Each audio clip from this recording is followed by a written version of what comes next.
আসসালামু আলাইকুম, আমি ডাক্তার ফারহানা মবিন। আমি আজকে আপনাদেরকে বলবো জন্মের পরে বেবিদের যে ফিডিং সেটা এস্টাবলিশ করার জন্য কি কি করণীয়। একটা বেবি জন্ম হবার পরপরেই আমরা বেবিকে মায়ের কাছে দিই ফিডিংটা এস্টাবলিশ করানোর জন্য। জন্মের পরে বেবি কিন্তু ঠিকভাবে খেতে পায় না, 2-1 ফোঁটা মিল্ক যেটা আসে সেটাই তার জন্য খুবই উপকার। এটাকে বলা হয় কলোস্ট্রাম বা শাল দুধ। এটার মধ্যে প্রচুর পরিমাণে ভিটামিন থাকে, সব ধরনের ভিটামিন মিনারেলস থাকে এবং অনেক মায়ের ধারণা যে হয়তো অনেক পরিমাণে ফ্লো থাকতে হবে, এটা কিন্তু ভুল ধারণা। শুরুর দিকে 2-1 ফোঁটা যেই মিল্কটা আসে সেটাই বেবির জন্য অনেক উপকার।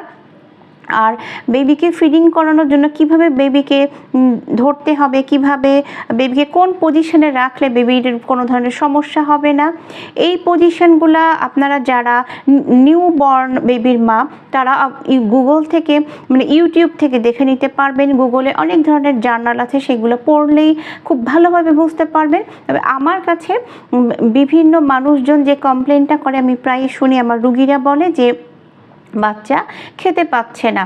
দেখা যায় যে এই বিষয়টা নিয়ে এত বেশি দুশ্চিন্তা করে। একটা জিনিস আমাদের মাথায় রাখতে হবে যে মা যে বেবিকে ফিডিং করাবে, মায়ের দেহে যে মিল্ক তৈরি হয় সেটার জন্য কিন্তু জরুরি অনেকগুলা হরমোন লেভেল ঠিকভাবে কাজ করে। যখন একজন মা দুশ্চিন্তা মুক্ত থাকেন, হাসি খুশি থাকেন, হঠাৎ করে একটা শিশু যখন পৃথিবীতে জন্ম নেয় 9 মাসের পরে, তখন বাচ্চাটার পরিবেশটা অ্যাডজাস্ট করতে কিন্তু অনেক সমস্যা হয়। মায়ের পেটের মধ্যে এক ধরনের আবহাওয়া আর পৃথিবীতে এক ধরনের ওয়েদার, এই দুইটা ব্যালেন্স করতে যে একজন শিশু দেখা যায় যে তার খাবারটাও স্ট্যাবলিশ করতে হয়, কারণ মায়ের পেটের মধ্যে সে খায় টোটালি আলাদাভাবে আর জন্মের পরে আলাদা। সো এই সিস্টেমটাতে অ্যাডাপ্ট করতে কিন্তু একটু সময় লাগবে।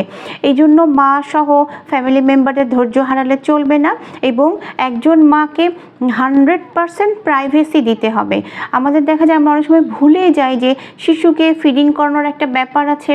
আত্মীয় স্বজন যে মা বেবিকে দেখার জন্য হসপিটাল বা বাসাতে আমরা খুব বেশি ভিড় করে ফেলি, এতে কিন্তু প্রাইভেসি নষ্ট হয়।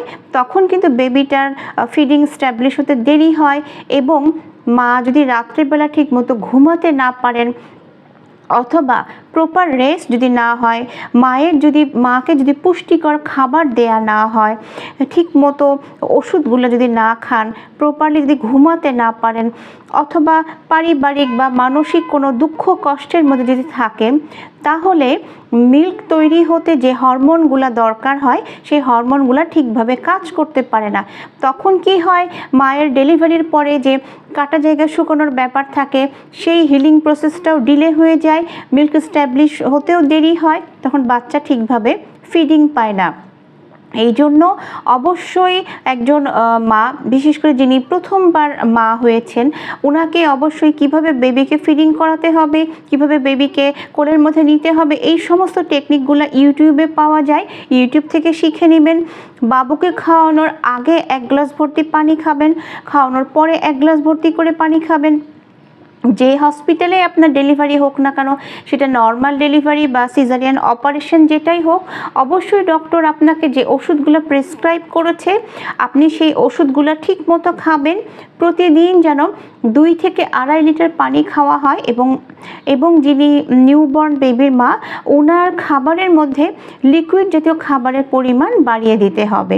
যদি একজন ল্যাকটেটিক উইমেন যদি diabetes, high blood pressure, hepatitis, hypothyroidism অথবা হাইপারথাইরয়েডিজম, পিসিওএস অথবা ডায়াগনোজ আরও কোনো অসুখে যদি আক্রান্ত হয়ে থাকেন, সেই অসুখের সাথে রিলেটেড যে ওষুধগুলো খেতে হবে, সব ওষুধ কিন্তু ল্যাকটেটিং পিরিয়ডে খাওয়া যায় না, কারণ মায়ের দেহ থেকে শিশুর দেহের মধ্যে ট্রান্সমিট হবে। এই জন্য অবশ্যই আপনি যিনি মা, আপনি আপনার গাইনোকোলজিস্টের সাথে কথা বলে কোন কোন সমস্যায় আপনি আক্রান্ত, সেই অসুখের ওষুধগুলো আপনি খেতে পারবেন কিনা অবশ্যই সেটা আপনাকে জেনে নিতে হবে।